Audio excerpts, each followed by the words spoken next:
Hello, আসসালামু আলাইকুম। কাছে এবং দূরে যে যেখান থেকে মোবাইলে, ট্যাবে, ল্যাপটপে কিংবা কম্পিউটারে আরকেএল আইসিটি স্টুডিও এই চ্যানেলটি দেখছেন তাদের সকলকে ধন্যবাদ জানিয়ে ও সুস্বাস্থ্য কামনা করে শুরু করছি আজকের এই ভিডিও টিউটোরিয়াল। আজকের এই টিউটোরিয়ালটিতে যে বিষয়টি উপস্থাপন করব সেটি হলো কিভাবে আপনি 2 থেকে 1 মিনিটের মধ্যে একটি পাসপোর্ট সাইজ ছবি কাস্টমারের উপযোগী করে তৈরি করে দিবেন। তো আমি এই ছবিটি থেকে এই ছবিটি অতি অল্প সময়ে তৈরি করেছি। দেখুন, এটি তোলা ছবি এবং এটি এডিট করা। তো শুরু করি। এখন আমরা তো কিবোর্ড থেকে সি বা ক্রপ টুল নিয়ে আমরা ওয়াইড এখানে 1.5 বা 1.6 ইঞ্চি এবং হাইট 1.9 অথবা 2 ইঞ্চি দিয়ে এবং রেজুলেশন 300 রেখে আমরা ছবিটিকে ক্রপ করব। ক্রপ হয়ে গেল। এখন এই ছবিটিকে আমরা কন্ট্রোল এ এবং কন্ট্রোল টি এটি আমরা এখান থেকে নিতে পারি। এই যে কন্ট্রোল টি এবং কন্ট্রোল এ হলো সিলেক্ট এটি। এখন আমরা এখান থেকে শিফট এবং অল্টার চেপে ধরে এই যখন অ্যারোটি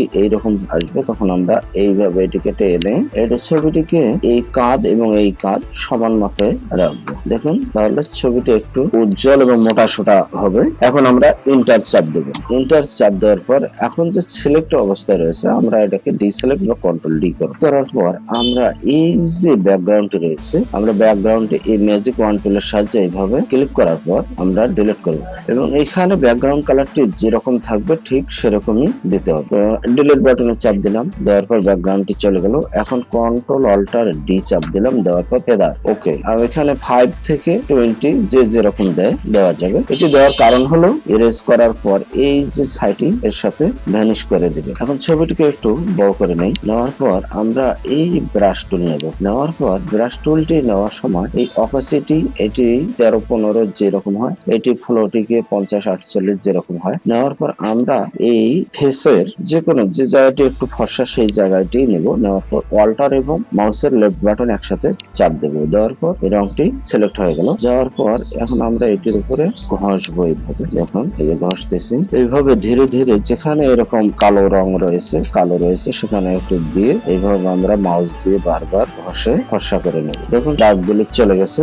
এখন এই ফিল্টার থেকে গ্রেন সার্জারি আমরা গ্রেন সার্জারি দিয়ে দেবো। গ্রেন সার্জারি দেওয়ার সাথে সাথে দেখুন ব্লার হয়ে ছবিটি মোটামুটি মসৃণ করে নিয়ে আসছে। এখন আমরা আরেকটি কাজ করব, সেটা হলো এই লেয়ারের থেকে এখানে ক্লিক করার সাথে সাথে দেখুন এখানে দেখাবে create new fill or adjustment layer. আমরা এখানে ক্লিক করব, করার পর সলিড কালার নেওয়ার পর আমরা এই সাদা কালার নেব। সাদা কালার নেওয়ার পর ওকেতে ক্লিক করব। করার পর আমরা আবার এখানে চলে যাব নরমালে। এখানে ক্লিক করার পর সফট লাইট এখানে ক্লিক করব।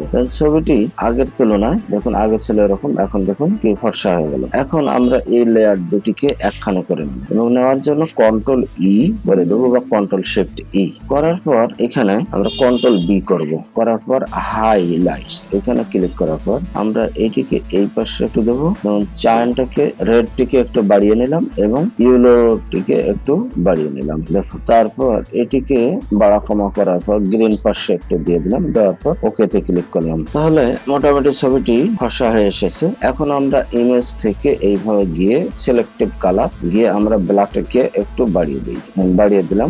দেওয়ার পর আমরা এই বার্ন টুলটিকে নিয়ে আমরা এই চোখটিকে একটু কালো করে দেই, ভুরুটিকে একটু কালো করে দেই। কালো করে দিলাম। চুলের কালারটিকে একটু দিয়ে দিলাম। দেখুন, তাহলে ছবিটি মোটামুটি আগের তুলনায় দেখুন ফর্সা হয়ে গেছে। এই ছবি এবং এই ছবি তো দেখুন ছবিটি পূর্বের তুলনায় কতই না সুন্দর হয়ে গেল। এখন আমরা কন্ট্রোল এন চাপ দেবো। দেওয়ার পর পেজ নেব, ইন্টারন্যাশনাল পেজ। নেওয়ার পর ছবিটিকে আমরা এইভাবে এই মুভ টুলের সাহায্যে ড্র্যাগ করে এখানে নিয়ে আসবো।